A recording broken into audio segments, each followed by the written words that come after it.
small announcement. Are there any HRs here from panel 4, 5, and 6?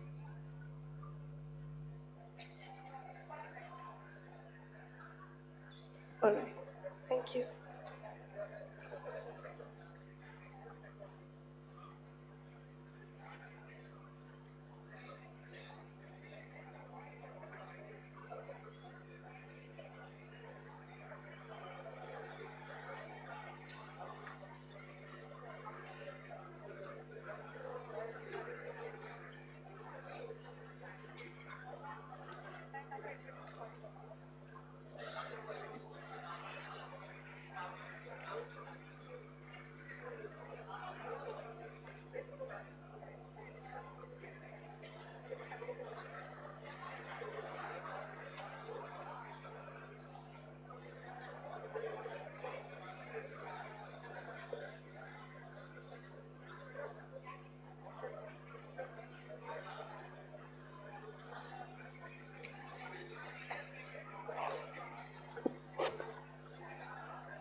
Volunteers, we request you to kindly settle down the hall within the next 5 minutes so that we can roll with the rest of the program. Thank you.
Yes, tell me. The option was listed.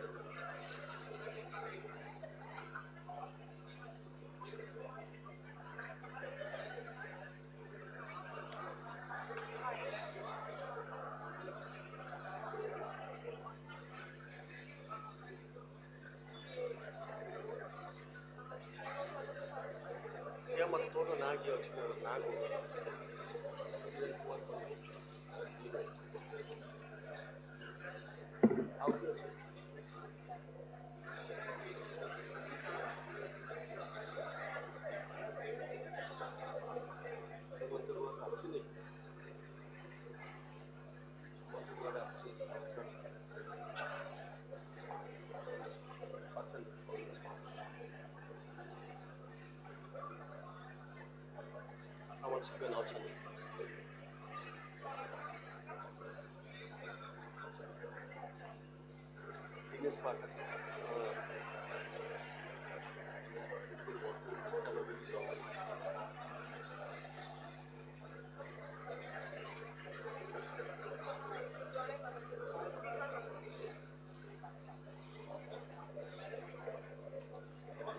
Rohini.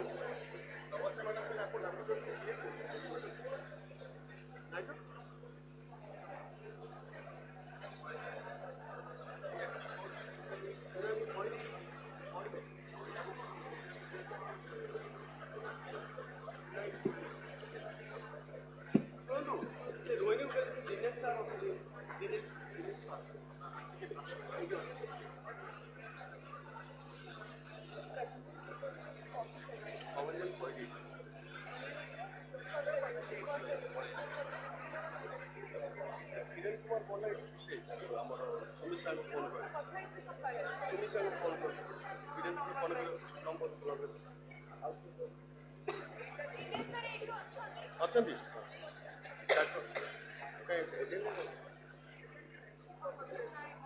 ଏଇଠି ଏବେ just ମୋତେ ଦେଖେଇଲ ନା ଏଜେଣ୍ଡାଟା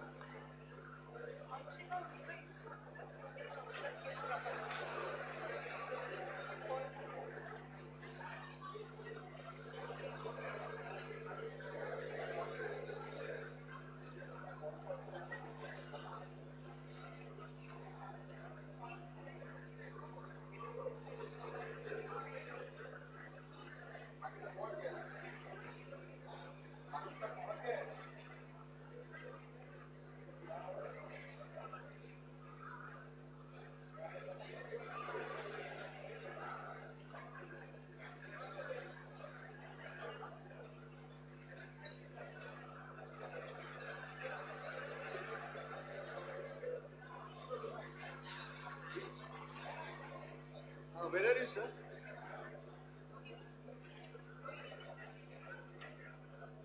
Ten minutes. Okay, please come.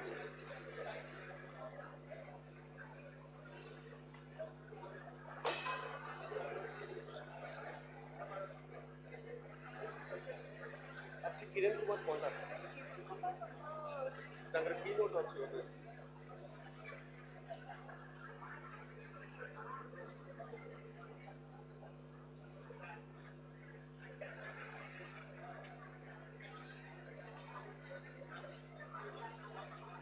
Sir ଆପଣ ଅଛନ୍ତି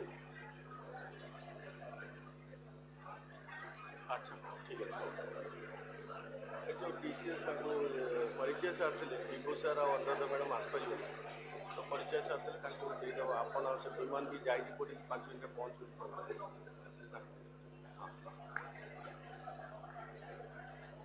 more 10-15 minutes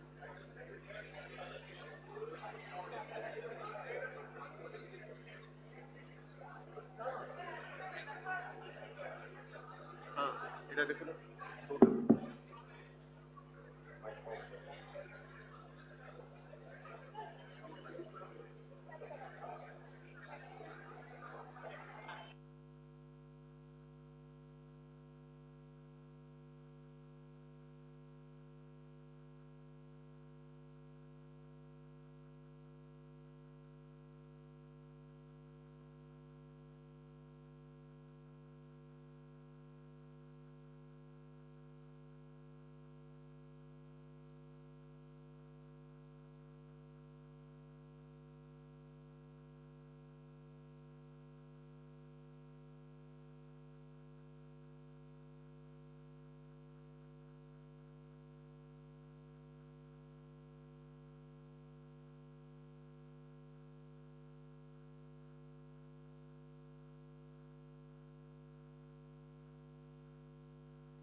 All right, everyone.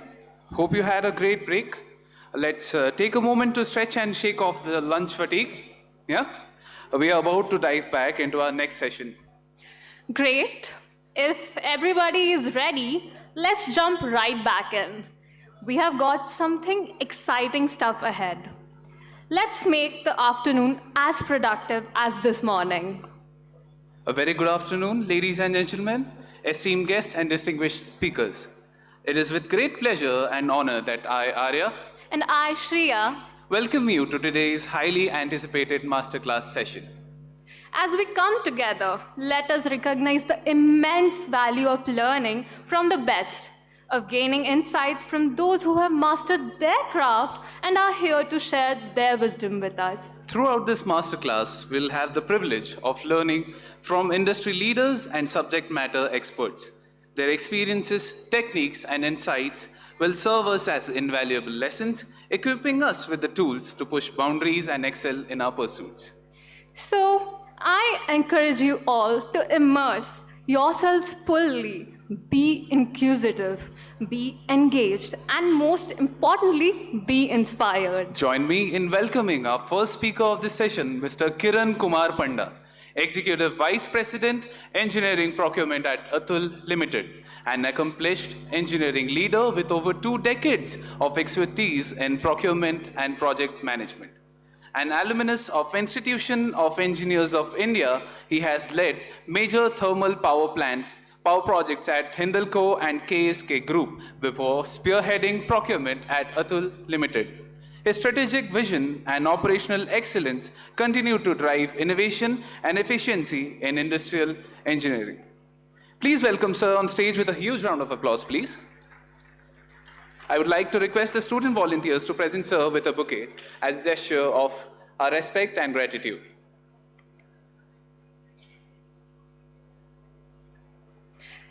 A huge round of applause for Sir, please.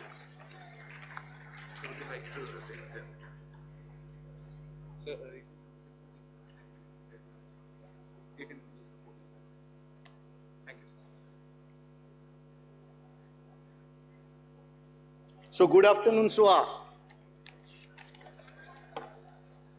I can't hear. Good afternoon.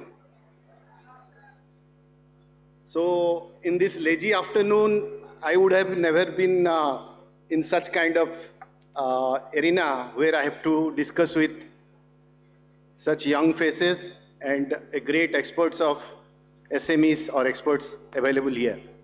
Normally at this time, I would have been discussing with some vendor for a reduction in time limit or a price or a negotiation for a 50 crore project or 100 crore project. So that would have been a normal case for an engineering procurement guy like me. So how many of you normally think procurement is just a shopping or carting as you do in Amazon? Exactly, it is not like that. Engineering procurement is something different. Here we are discussing about a bridge between engineering and the vendor. So any project, let me brief you about my company. I am from Atul Limited, which is a $1 billion chemical company. We are handling almost, the numbers are mind-boggling. We handle SKUs of around 150,000 SKUs in a year, and 3,000 vendors. We take care of almost 1 lakh purchase orders, and we have a team of almost 30 people. You can understand the requirement. We have to handle almost 10 businesses, and chemical plant, as you know, it's a juggernaut of multiple complex engineering systems where a lot of heat exchanges, lot of reactors, lot of production, where major equipments like compressors, reactors, you can take any kind of MOCs, these kind of materials will be used. So while we should have a complete technical knowledge about these equipments, the procurement team also needs to understand the legal, commercial, and the ESG requirement. Okay, these are the requirements which we need to have. Now, procurement as a whole, it covers, it's known as P2P process. So I will just give a briefing about this before I go to my actual topic of digitalization and procurement 4.0. So this P2P process normally starts with a specification requirement from a user, like let us say he wants to buy a compressor. So he will be giving a requisition which will be approved by his top bosses, and it will come for a order creation. Now, order creation doesn't happen like this. You have to go for a vendor scouting. Who are the vendors who will be taking care of this compressor supply? And then comes the actual process of analyzing these offers and finding out the best of the offer. Now, best of the offer, it doesn't mean it's cheapest. I will give you an example. If two vendors are supplying the same compressor, one at 10 lakh rupees, another at 20 lakh rupees, giving the same amount of air, which one is cheaper? The 10 lakh, obviously. But that is the just tip of the iceberg. The bottom part is you have to go to find out the total cost. Now, what is the total cost of ownership? It is basically the capex, the opex, the power consumption. Okay, I can tell you the 10 lakh guy is much more costlier in terms if it is 10% higher power consumption. In a range of its life of almost 10 years, it will be 10 times or 5 times costlier. So that's the amount of knowledge an engineering procurement guy has to be. Now, what are the other procurement terms that are majorly used? CapEx or OPEX. Is it a capital expenses or is it a operational expense which will be recurring? Then whether it falls under a MRO category, means it's a catalog category which is of the stock available, or is it customized non-catalog item? Okay, a reactor specifically built for your requirement. Then other important terms is lead time. Lead time is the time from which the PR is raised to the time it actually reaches site. There are other items like factory acceptance test. Then we have to also look at, while procuring, we have to also look at lifetime cost. Circular procurement. Circular procurement is whether whatever the material you used, you scrap it, it comes back to you.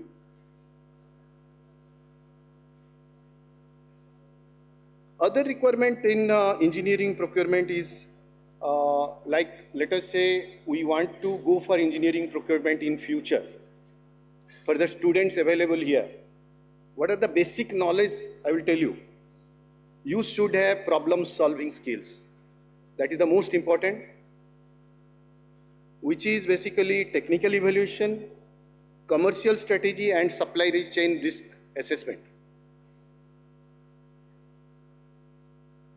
Now coming back to the old procedure of a procurement, how it was being happening.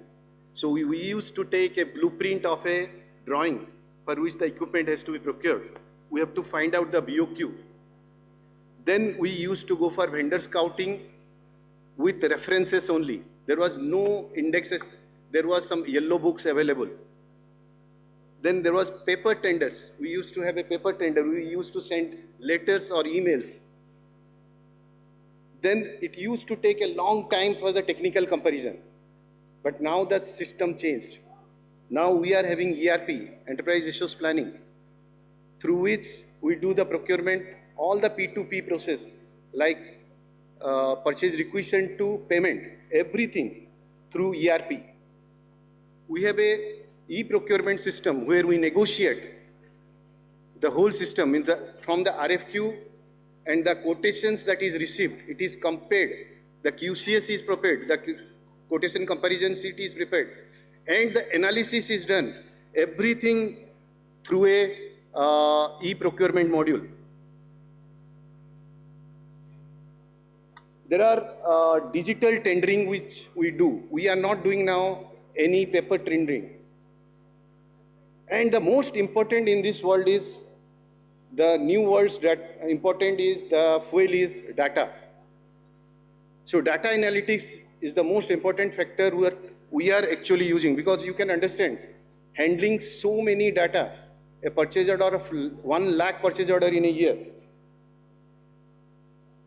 So presently, what we are doing as far as digitalization or procurement 4.0, the complete system is automized. We have automation in the RFQ generation. We have a approved vendor list or supplier list, and that is also, the approved vendor list is revisited continuously through a system of vendor performance tracking. We do price benchmarking not only through our old price, we also do index-based calculations. Let us say you bought a tank, metallic tank, 1 year back, but now the metal rate has changed, so the tank rate will change. The manpower rate has changed, so the tank rate will change. So these things are not done through systems, through manually. It is done through systems. We are using AIs, artificial intelligence tools, to actually find out what should be the cost. We also do a contract lifecycle management. Contract lifecycle management means that from the day the contract is signed to the day the contract is fully implemented. Now, you can understand this world is completely volatile at this moment. So all these contracts are not certain. So they will come up with solutions for them, like force majeure. So you have to be prepared for that. And finally, the most important is inventory optimization. Now we are not keeping the inventory at our store, or even if it is there, it is at vendor's cost. So vendor managed inventory, we have a just-in-time concept to get the materials in time.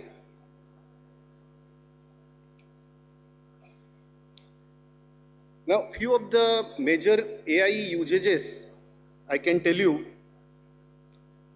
Like initially what was happening, equipment was running, a pump is running, it will fail, then we can know what will be the spares consumption and we'll get it. Or we will keep unnecessary spares for a long period, which is increasing our inventory. Now it is completely predictive maintenance. The predictive maintenance and predictive procurement, it is there.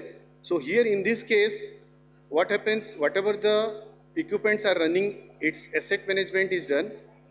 And let us say a bearing is failed 3 times, 4 times a year. From that, it can calculate what will be the future predictive requirements. We have a digital twin for any supply chain requirement. Digital twin means whatever the requirement practically is there, we can understand from the models what we have. And now blockchain is being used for all the contracts. We have autonomous procurement tools. So I will request my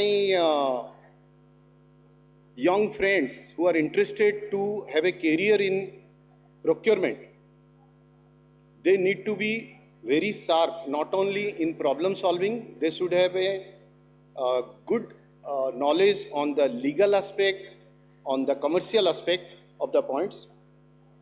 They should have, first of all, they should have a very clear knowledge about fundamentals of equipment, like pumps, motors, thermodynamics. This minimum knowledge should be there. They should have a good knowledge on data analytics. If you do not have a data analytics tool, you can have Excel file with pivot. That also is enough. Prompt engineering, this is a new subject. I think you people are more aware than me. Prompt engineering is very important.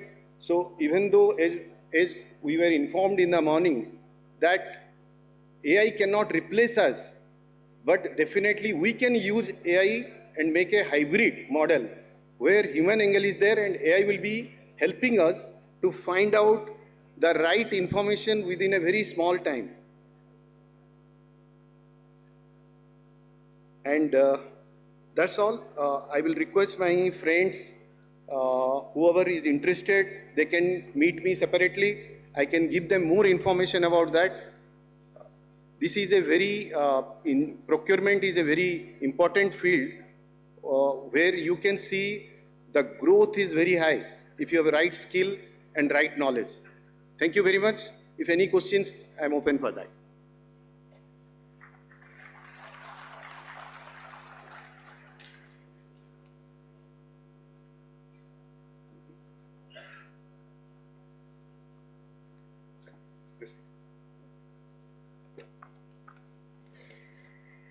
A huge round of applause for sir, please.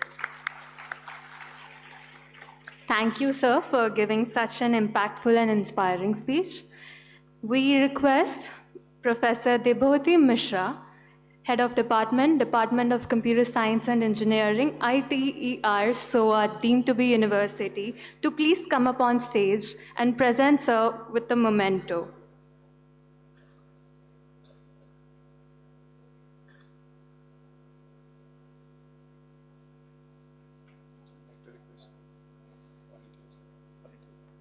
I would like to request student volunteers to please present sir with a bouquet as a gesture of respect and gratitude.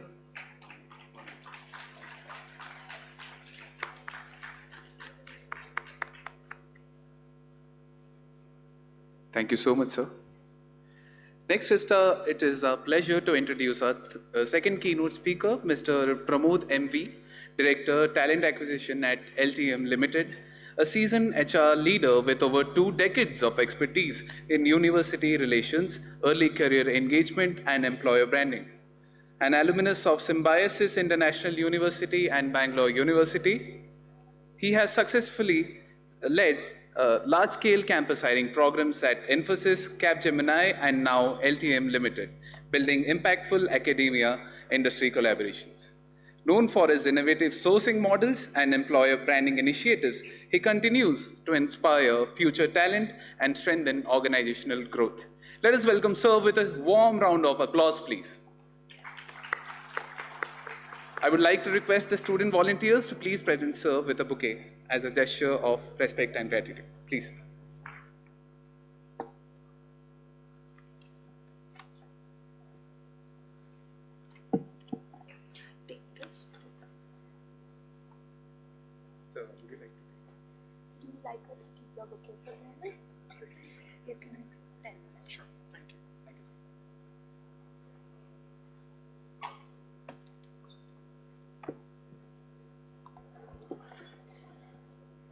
Good afternoon. Good afternoon, friends. So please make your presence felt, otherwise post-lunch sessions are very, very tough for the speakers, right? And especially when you are in this kind of environment, and that too knowing that since morning you have been listening to a lot of people, I know it is very, very tough to focus and concentrate and grasp all the inputs that are coming your way, but I will not keep it long. Few things probably based on our learnings on the other side of the table, maybe which can probably of some use for you, so that you understand what is happening on the industry front, which probably you can keep in mind. Considering which semester are you currently pursuing? 6th semester? How many of you are from 6th semester? All of you. Okay, great. So then this particular topic that I have planned might be of some use for you, right? So the topic I'm trying to speak about from today is the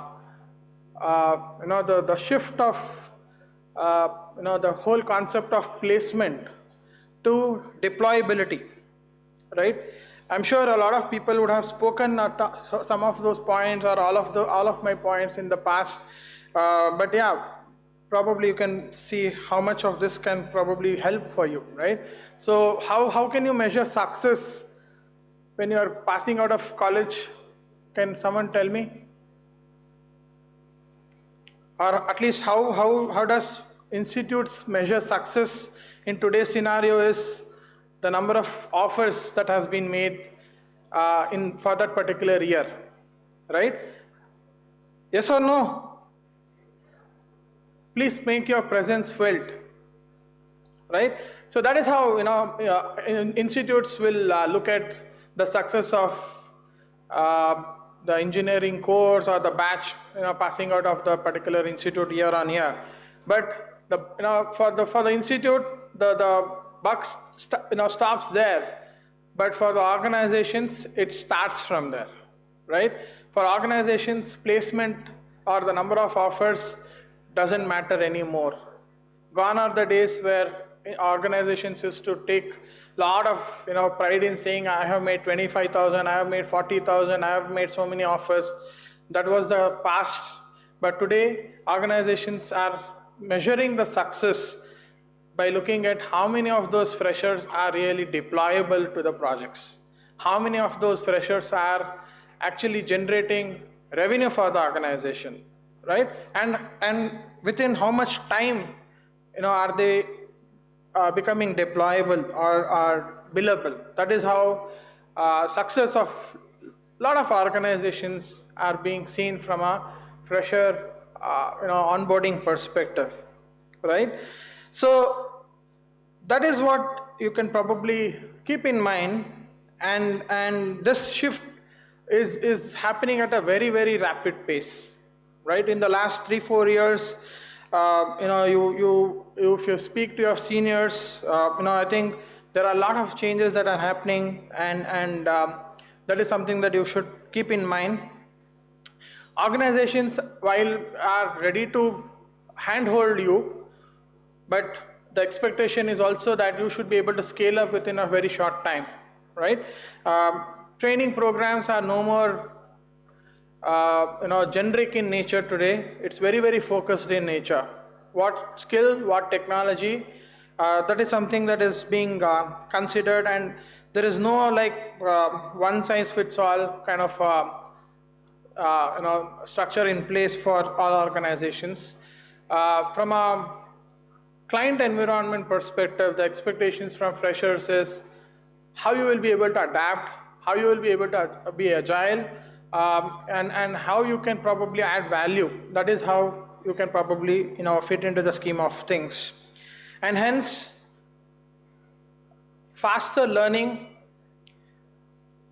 skills that you can probably develop as engineers is going to be defining your individual success, right? All of you are going to be engineers, right? But how can you differentiate at the end of 8th semester? How can you differentiate yourselves, right? By the number of good projects that you have worked on, or the number of global certifications probably you have earned, or having some good exposure in terms of some new learnings that you have acquired in the niche segments. That's something that you can probably keep in mind. And that is something that will answer the questions of the organizations. Will the freshers that whom I am going to hire, can they be deployable? Or will they be able to add value into the organization where you are going to be joining? Right? So when we say, organizations will come in and start looking at talent in a very different way in today's scenario, what are organizations looking for? Again, something very fundamentals that I'm going to share with you. Your strong fundamentals. We don't want you to have exposure on 10 technologies.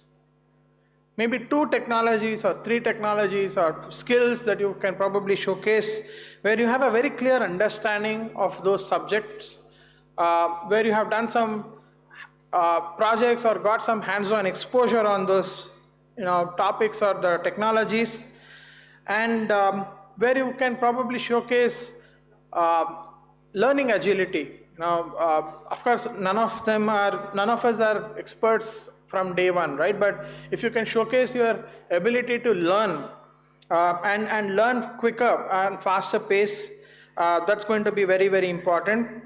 All of you are learning, in classrooms, but how many of you are really doing internships or projects today? Are you doing internships or projects? Yes, no? If it is a no, please look out for such opportunities, because only theoretical knowledge is not going to help you. Some bit of practical exposure will definitely give you a better edge amongst the peers, so that you will get some better opportunities. Most importantly, professional readiness.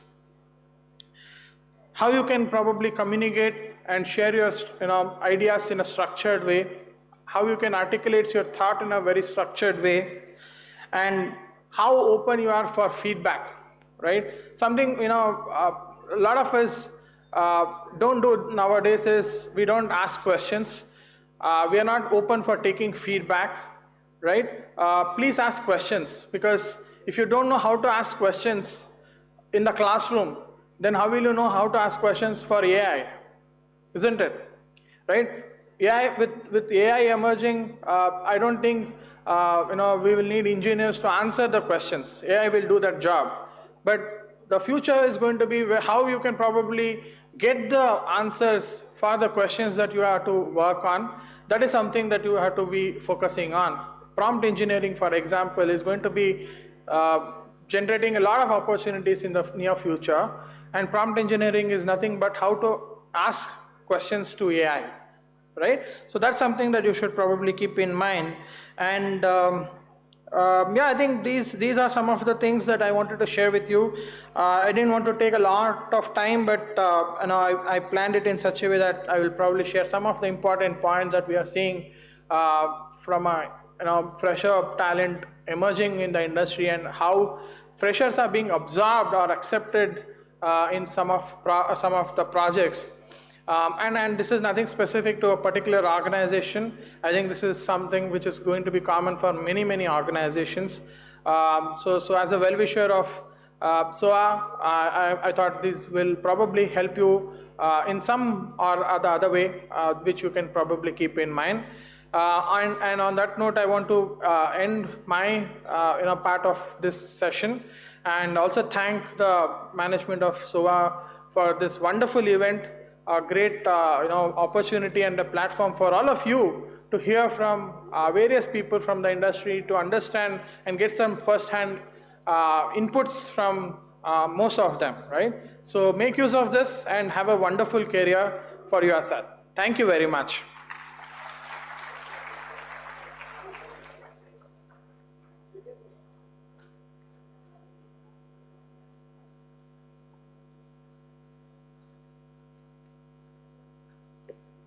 Thank you, sir, for your amazing words.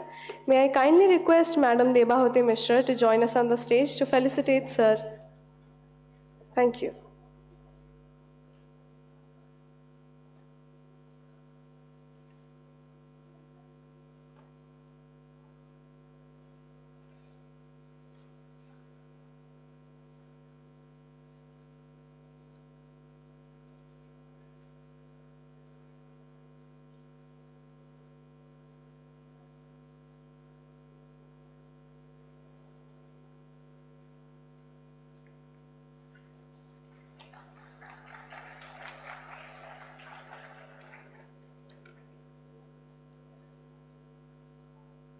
Thank you so much, ladies and gentlemen. To proceed further, may I announce now that we are at the brink of beginning the award ceremony today. But before that, let me have the absolute privilege to introduce to you a distinguished leader in the media and marketing industry, someone with 23 years of rich experience across some of the most renowned organizations, including the Times of India, Radio Mirchi, Tata, Amul, and Shorewaves Media Tech, currently serving as the Assistant Vice President and Regional Head East at Times Network, Mr. Biman Datta.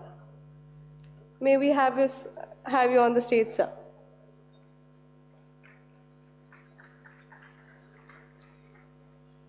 May I request Mr. Ripti Ranjan Das, sir, to join us on the stage.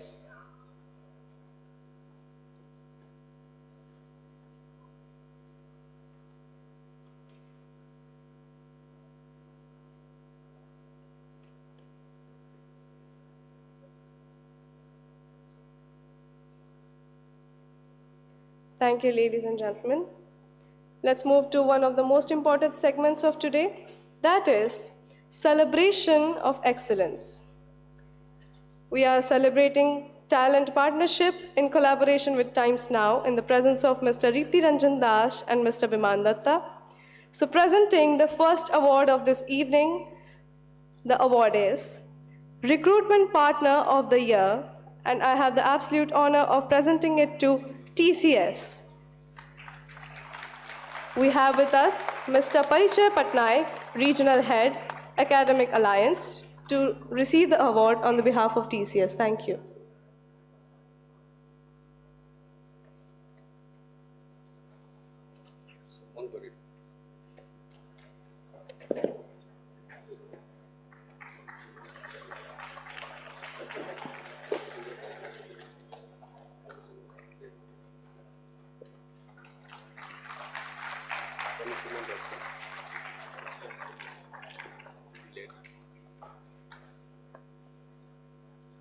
Thank you, sir. Next up.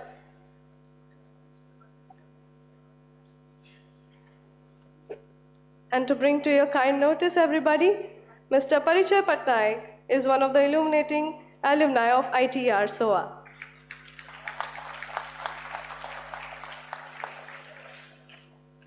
All right, moving with the next award, we have Promising Talent Partner Award. And we are absolutely honored to present it to LTM Limited and Coforge. Can I welcome Mr. Pramod MV, Director Early Career from LTM Limited, and Mr. Gaurav Soni from Coforge to receive the respective awards.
Next up, we are presenting Industry Partnership Excellence Award to Cognizant.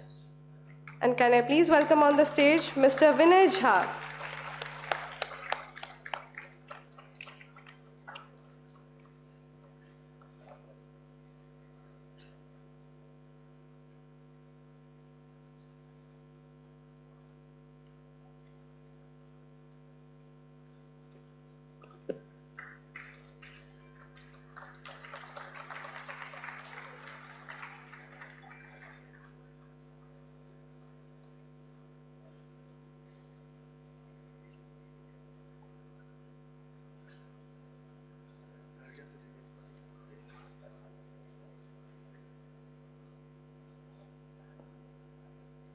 Presenting again the Industry Partnership Excellence Award to Adani Cement. And can I please welcome on the stage Mr. Dinesh Pathak, Cluster HR Head, Central.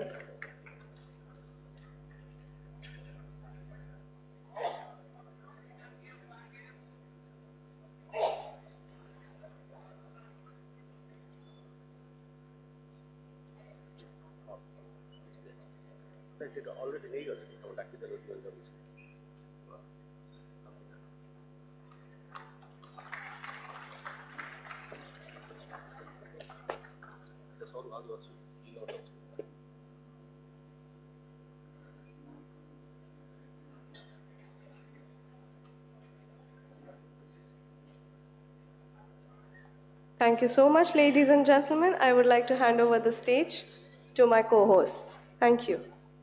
Thank you, sir.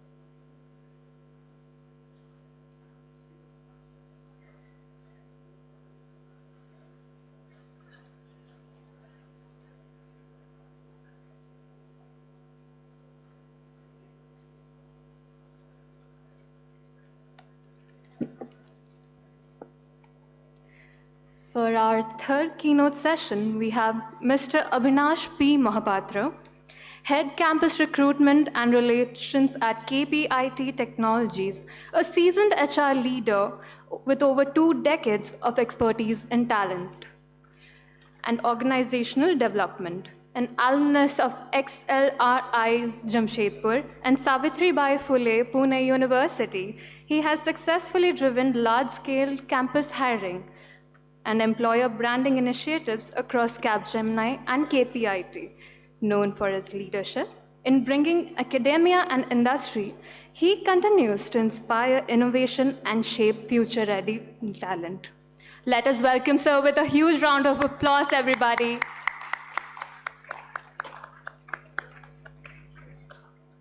I would like to request the student volunteers to please present sir with a bouquet as a token of respect and gesture.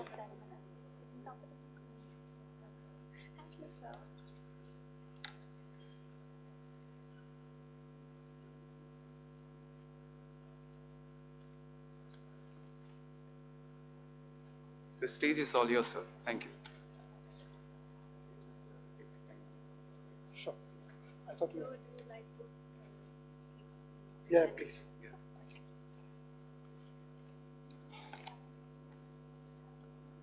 Should I say good afternoon or should I say good evening? I am happy that at least I got some answers. Okay, so before I start, I'll just give you a question to think about, okay?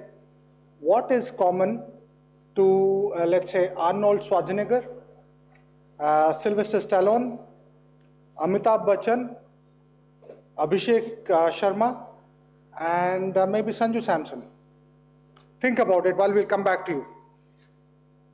First of all, this is my second time with Proxima, and trust me, it has got bigger and even better.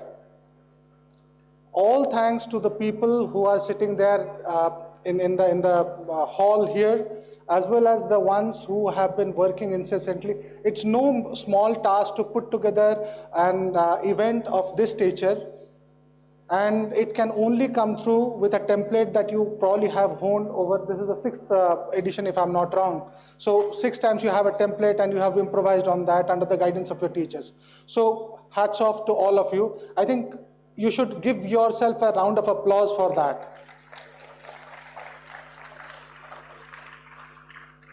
Okay, so I wanted to speak about something very different. I do not want to speak about AI because enough had been said over the past few months across the internet and everywhere else. I do not want to go ahead and speak about what you are going to do in this semester of your career or the next semester. No, I would rather speak to you about something which probably I think you'll use in your entire life. Let me start with a story. Right? So I grew up here about 30 kilometers from here in Cuttack. I was born and brought up there. And at one point of time, I had the aspiration of becoming a cricketer, right? Tall guy with long arms can be a Joel Garner. Tried very hard. All of one day I kind of dived, fell, you might call, whatever. But end of the day, I fell. I hit my head with a rock, and then for the next 2 hours, I kind of forgot everything. Whatever I have done. That was, I would say, I would like to believe, the end of a very promising cricketing career. People might think otherwise, but I would like to believe that it was a promising career.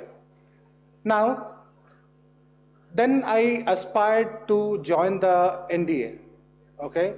So went through the assessments, cleared it easily. Then I went to the SSB at Bhopal, and Bhopal, by the way, is called the rejection center. So I had my group task, half group task. I don't know how many of you have appeared for it, but that's how it goes. Now I went for the medical interviews, right? And in the medical interviews, they had a battery of tests, and at the same time, they kind of asked me, they asked me to come into the room, then get your pants down, and all of a sudden the person examining me asked me, do you smoke? So my answer was, why is smoke coming out of there? Trust me, I heard the choicest words that somebody can hear from an army person. Okay, some of the words were very new to me, and even I consider myself some of an expert and expletive. But again, some of those words were new, right? The reason I'm talking about is these are two failures in my life, big failures that I remember till now, and that's exactly what I'm going to talk about today. Failure. If you remember the names of all the names that I kind of recited, be it Arnold Schwarzenegger, be it Sylvester Stallone, be it Amitabh Bachchan, be it Abhishek Sharma or Sanju Samson, all of them have faced failure. To an extent that Schwarzenegger was told, you have a weird body and a strange accent, you will never make it in the movies. Same with Amitabh Bachchan, went to the All India Radio, was rejected because of his voice, which later become his biggest asset. Then you have Sanju Samson and Abhishek Sharma. I mean, there is no, it's a story in itself that has happened over the last few days about Sanju Samson. Same about Abhishek Sharma. The great Sachin Tendulkar, the cricketer of his stature, could not be a successful captain. Failure again, right? The reason I'm talking about so many people, and even my example, is that while we are taught everything in our school and college in India, we are not taught about how to cope up with failure. Failure is something that we inevitably, our society that we have lived in, that teaches us that this is something to be ashamed of. It is something that you look down, that's looked down upon. It is something that is not acceptable. It is something that you probably you got to because you did not put enough effort.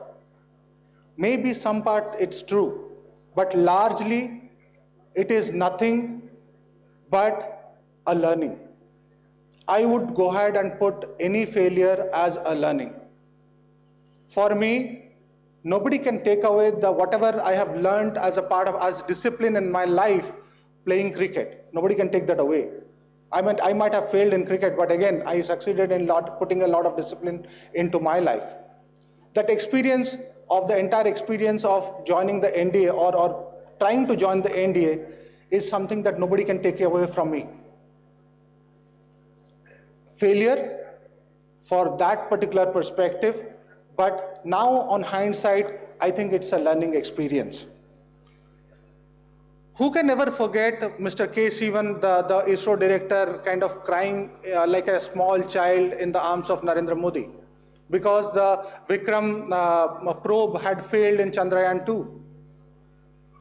What happened? Chandrayaan 3 happened and it was successful. All the stories that I have narrated right now, starting with Sylvester Stallone, he sold off his dog because he could not afford his meals. Right? All the people who have failed but have been consistent and persistent, they have succeeded in the long run. The reason I'm giving so many examples is we have to understand that failure is not the end of life.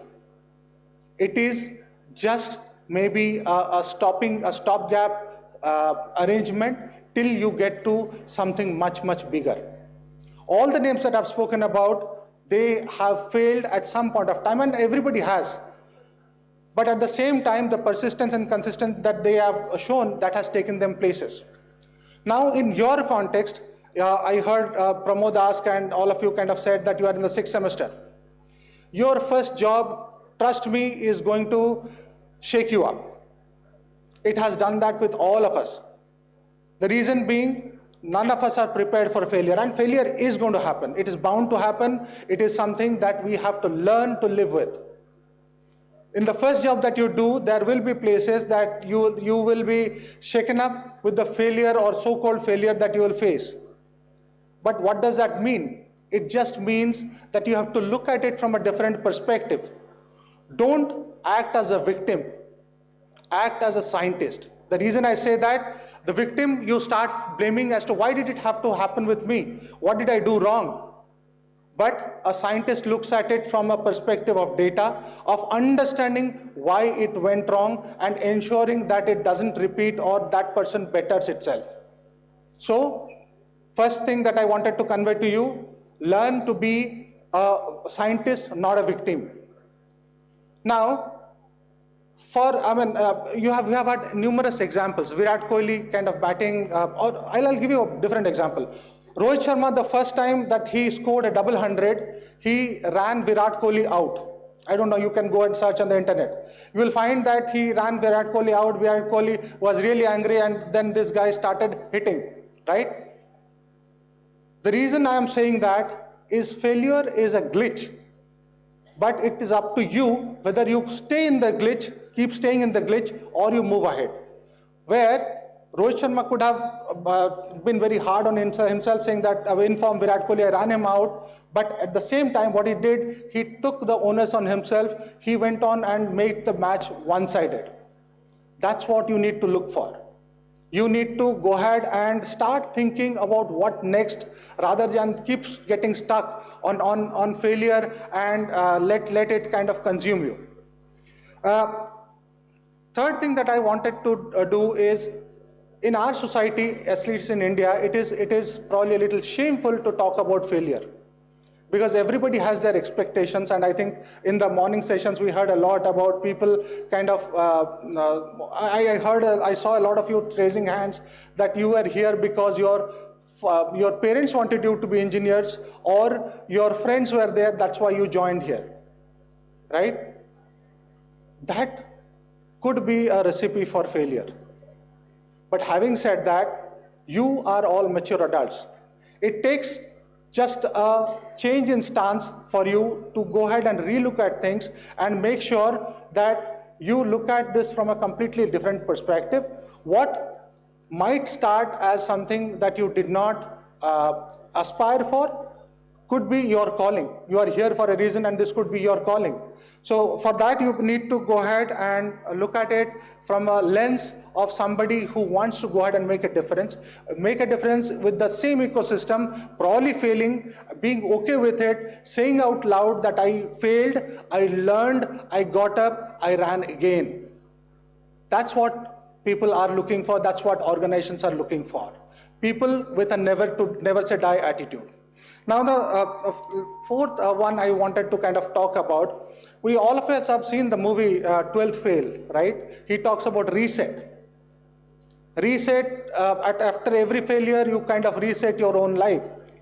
But here I have a different perspective. It's not a reset. Every failure is a data point.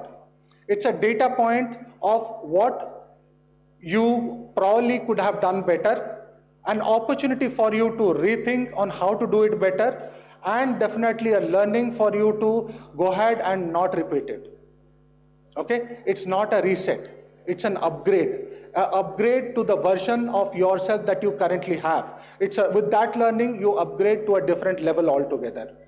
Now, I think all of us who have been speaking here, we agree that all of you have a hard time, probably harder than us. We come and we speak for a few minutes, but you are there for a long time since the morning, kind of hearing all of us out. So thank you so much for that. And I do not want to take any more time, but I would want to close with one thing. You people are in charge. You people have the ability to go ahead and turn your ecosystem into failure or success. Success, every person who is successful probably is resting his success on a few legs of failures. So for me, I think my advice to all of you, my young friends, is that go ahead and treat failure. I think that there is a poem called If, maybe you can look at it up, where it says that if you meet the two imposters, success and failure, and treat them the same, right? I would suggest treat failure as one step away from success. And that, my dear friends, is going to go ahead and make your life happy and successful. Thank you so much for giving me the time. Really appreciate it.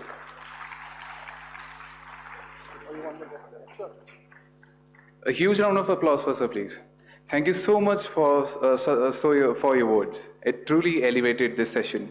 We would like to request Ma'am Devoti Ma'am to please come up on the stage to felicitate Sir with the memento.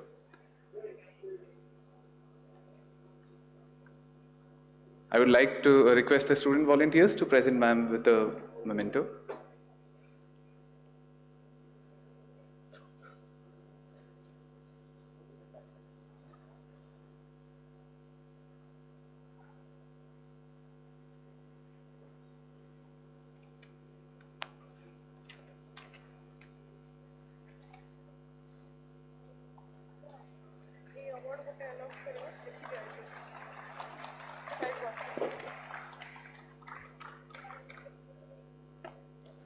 Thank you so much, sir. Thank you so much, ma'am. Next, we have with us Mr. Kamal Stephen, APJC Head, Talent Discovery Students at SAP Labs, a distinguished HR leader with over 2 decades of expertise in early career recruiting, employer branding, and mentoring. An alumnus of Symbiosis and Christ University, he has held leadership roles at SAP, Cisco, Microsoft, Oracle, building impactful academia industry partnerships across the APSC region. Recognized among the top 100 HR leaders, he continues to inspire future talent and strengthen organizational growth. Please welcome Sir on the stage with a huge round of applause, please. I would like to request the student volunteers to please present Sir with a bouquet as a gesture of our respect and gratitude.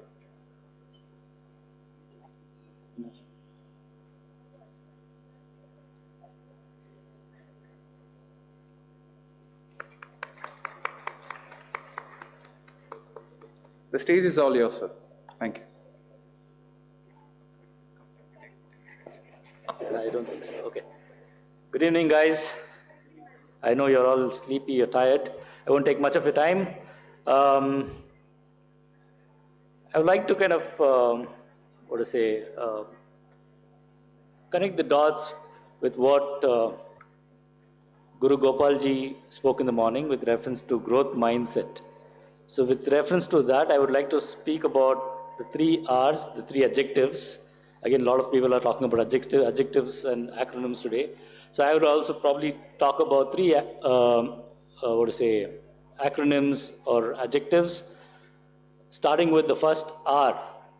The reason why I'm saying this is because, again, I'll probably give you reason why I'm doing that. The first one is being relevant. Again, as my friend, the speaker who earlier spoke about, he gave example about Amitabh Bachchan, right? So Amitabh Bachchan or any other product for that matter, right? I mean, in the industry, unless you're relevant, you become obsolete, right? So to do that, you have to keep reinventing yourself. For example, AI is the buzzword these days, and you can't be immune to it. You have to just embrace it, right? And to do that, you'll have to probably learn about what is the framework, etc., so that you become relevant to the current industry. If you don't, you become left out. The second R is the resilience.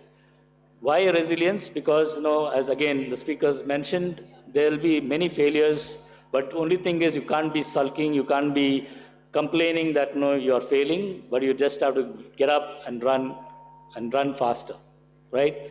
Again, if you don't run fast, there will be somebody else who is willing to run faster than you and will finish the race, right?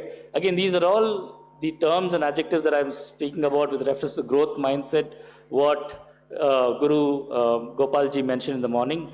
To have a growth mindset, you need to be resilient, you need to be relevant, right? And the third R is basically being ready. When I say ready, you have 4 years of your, graduation. So most of your students, want to have fun and obviously get involved in multiple activities and then wait for the 4th year to come so that you can start preparing for, interviews and campus hiring and so on, right? But what matters is these days, again, you need to start the race fast. So basically, as you're in the first year and second year, there are so many competitions which are held by various other companies. So you need to be participating in that so that you get exposure and experience in terms of cracking those codes or, interviews and tests and so on. So that when you come to the final year, so when campuses come to your college for hiring, you basically ace it, right? So that's why you need to start being ready from day one onwards and not wait till the final nth minute. So again, coming back to the growth mindset which he mentioned, so I would like to resonate on 3 R's. The first R is being relevant, the second R is being resilient, and the third R being ready, right? So with this, I will probably close. Again, as I said, I won't make much time. And again, I would like to thank the management of SOA, especially Dr. Ripti sir and Dora sir for giving me this opportunity, and looking forward to continued engagement with you students. Thank you.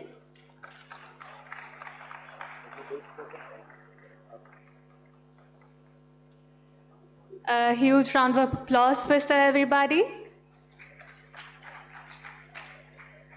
We request Madam Debhoti Mishra to please come up on stage to felicitate sir with a memento.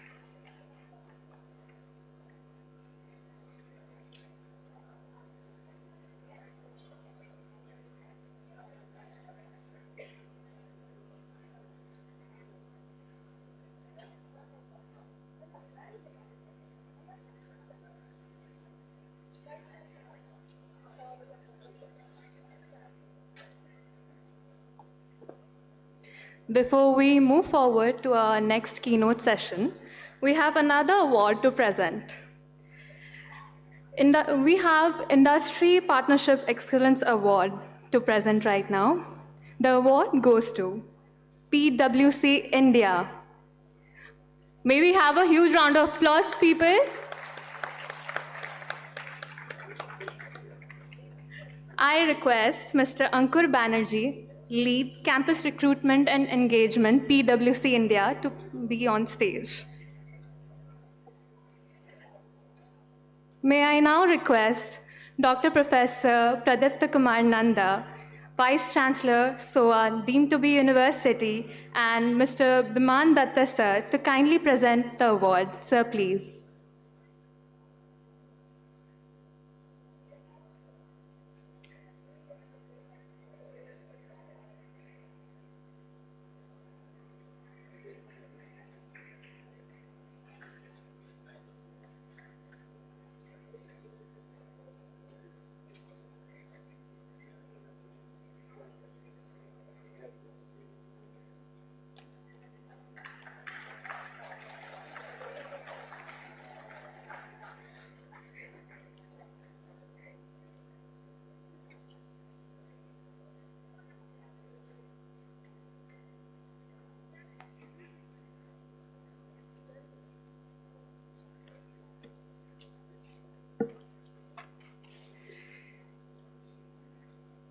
As we approach towards our final keynote session for the day, join me in welcoming our last speaker. We are delighted to welcome Mr. Dinesh Kumar Pathak, Cluster Head East at Adani Cement, an accomplished HR leader with 2 decades of expertise in HR, IR, CSR, and legal affairs. An alumnus of IMSR Nashik, he has successfully led HR operations across multiple cement plants and projects, driving organizational growth and industry relations excellence. His leadership continues to strengthen people strategy and efficiency in cement industry. Please welcome sir on stage with a huge round of applause. Sir, can you just wait for the... I would like to request our student volunteers to present sir with a bouquet as a gesture of our respect and gratitude.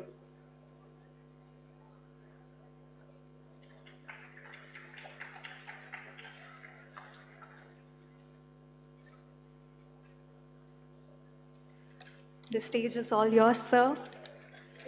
10 minutes of time constraint. Yeah. Thank you. Good evening. last but not least, finally I got the opportunity to speak my views and words in front of future leaders. I don't know how many future corporate leaders, big leaders are sitting in this room.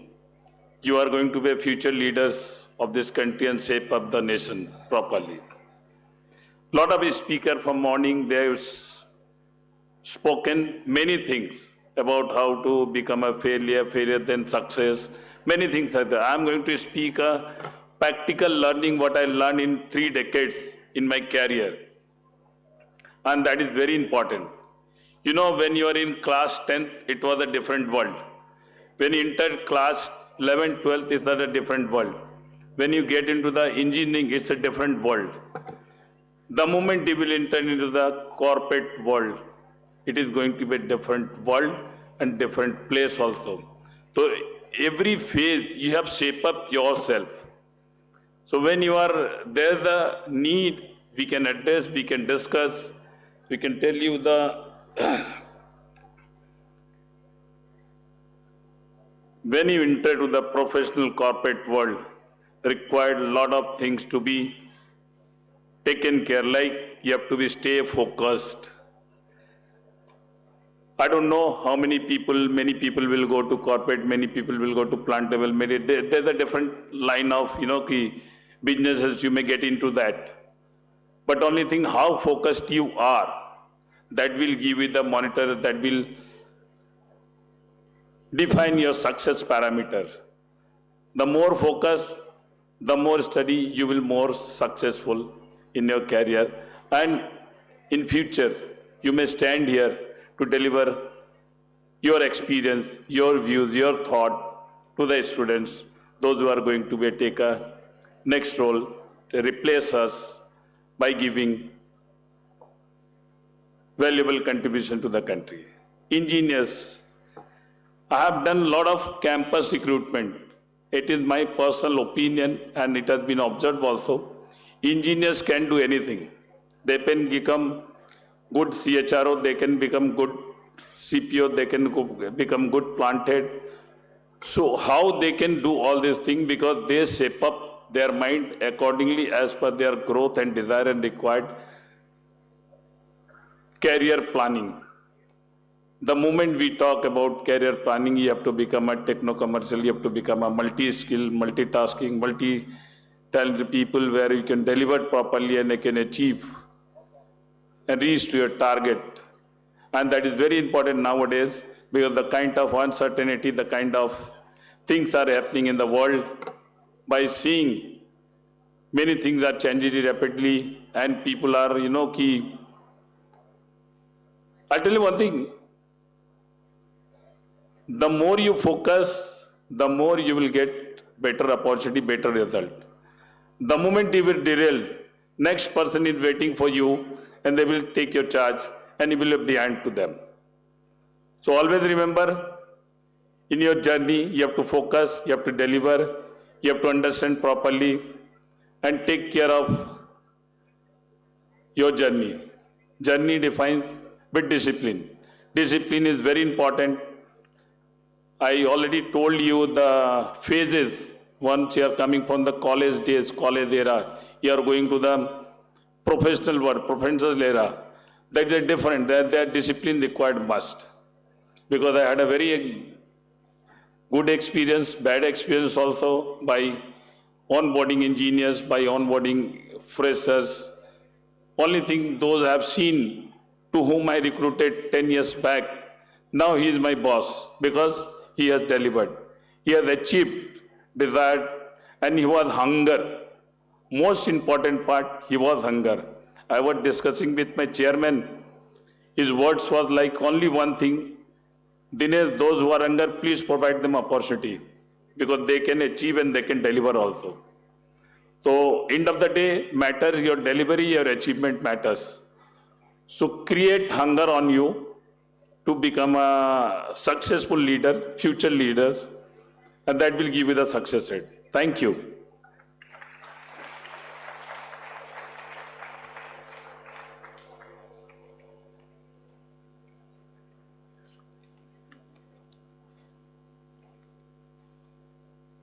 A huge round of applause for Sir, please. Thank you so much, Sir, for an extraordinary, amazing session. We request Professor Debhuti ma'am to please come up on the stage to felicitate Sir with a memento. Student volunteers, please.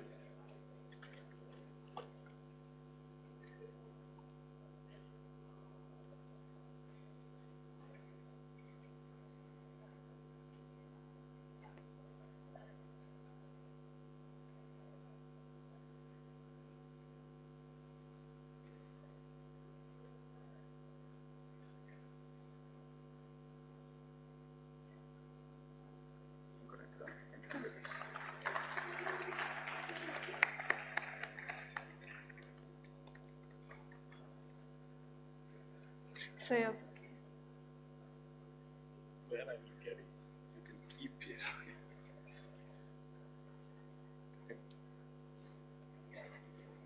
As we conclude this session, let's take a moment to appreciate the wealth of insights and inspiration our esteemed speakers have shared. Let's make the most of the knowledge we have gained today, fostering culture of continuous learning and collaboration. Once again, we extend our sincere gratitude to the speakers, organizers, and attendees for making this session a truly enriching experience. Here's to many more opportunities for learning, growth, and inspiration in the future. Let's end this session with a huge round of applause for all our esteemed speakers, please.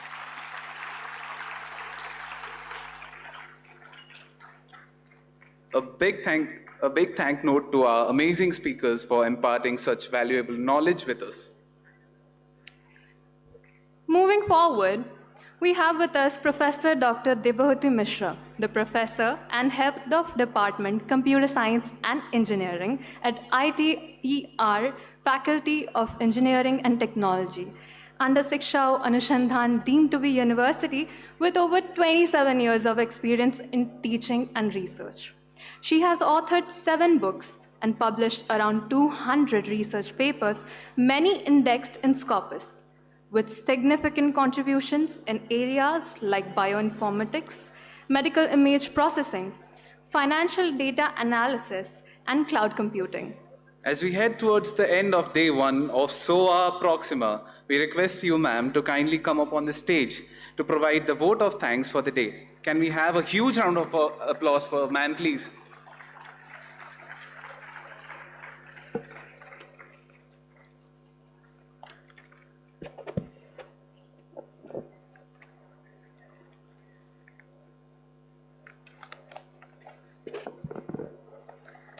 Respected Vice Chancellor, Professor P.K. Nanda sir, distinguished leaders, representatives from the industry, esteemed speakers and panelists, respected deans, directors, heads of the departments, esteemed members of the faculty, distinguished guests, dear delegates, and my dear students.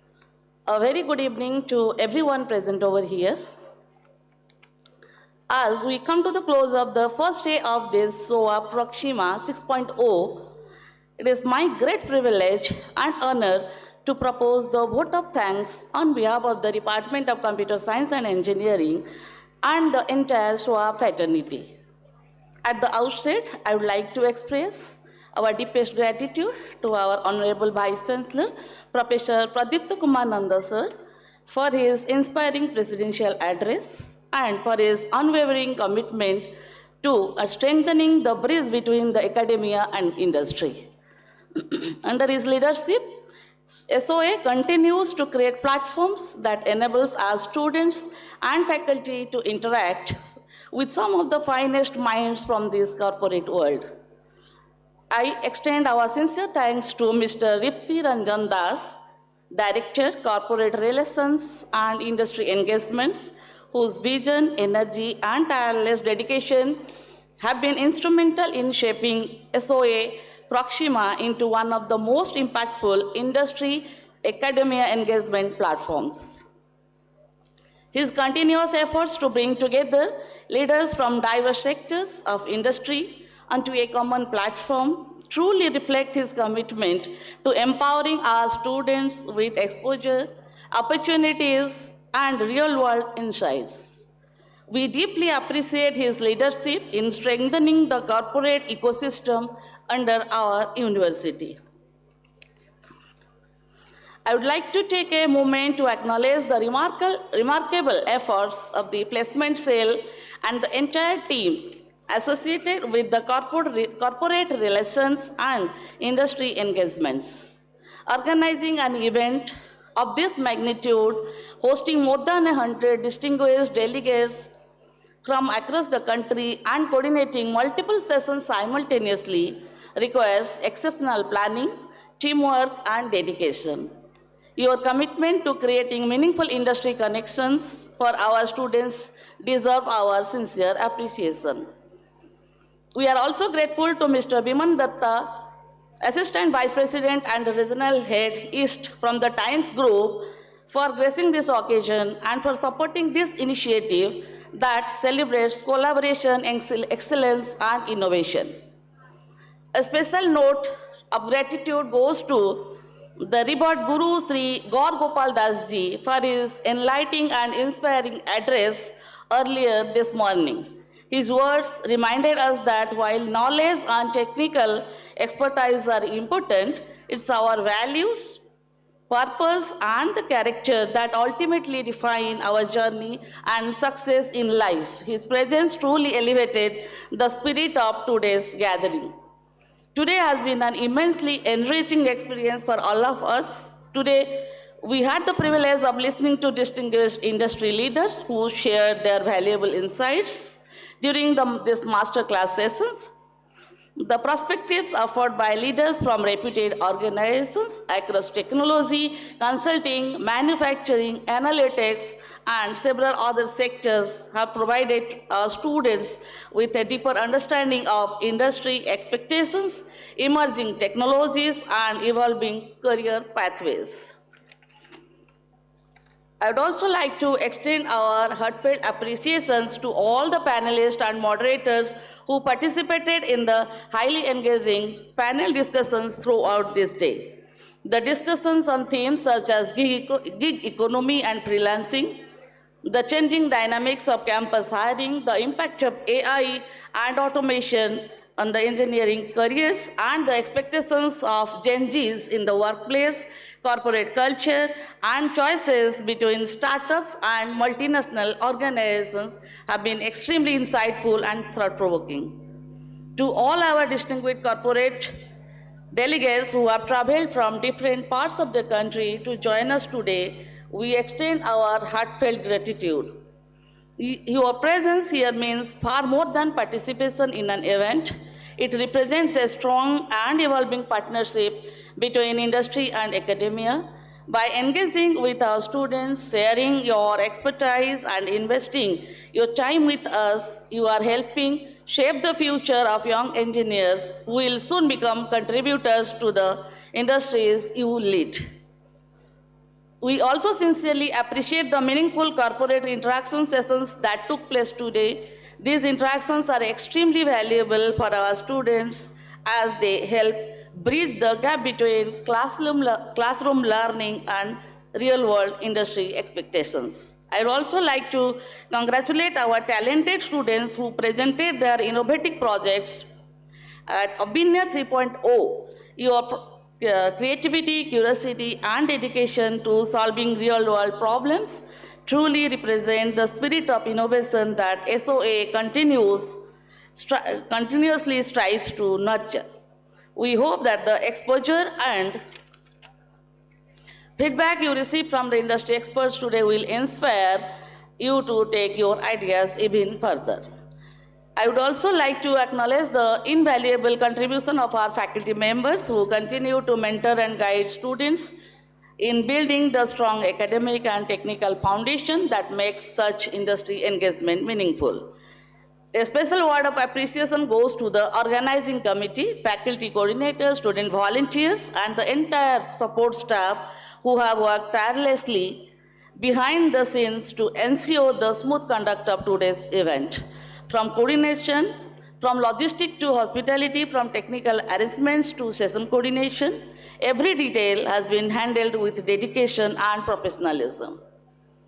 Before I conclude, I would like to say that platforms like SOA, Proxima are not merely events.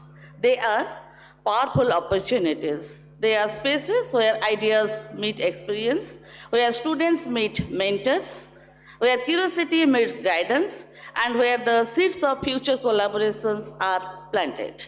At this moment, I would like to express our sincere gratitude to our Honorable President of SOA, Professor Manoj Ranjan Naik sir, whose visionary leadership has been instrumental in building Siksha O Anusandhan, deemed to be university, into a vibrant center of academic excellence, innovation, and industry engagement.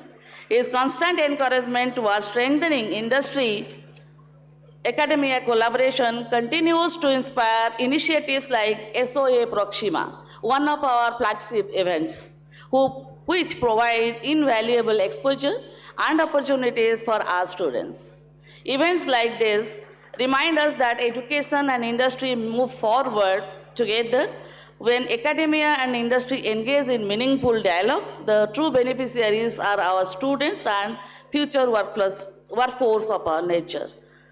With that thought, I once again extend my sincere gratitude to every speaker, panelist, delegate, organizer, faculty members, and student volunteers, student participants who have contributed to making the first day of SOA Proxima 6.0 such a grand success. Thank you for being the part of this wonderful initiative. Have a pleasant evening. Thank you all.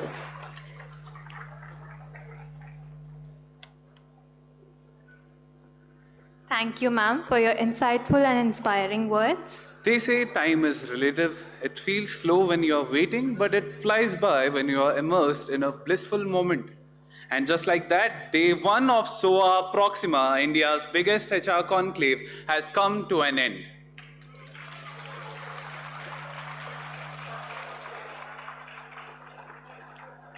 We want to extend our heartfelt thanks to all the attendees for being part of this incredible day.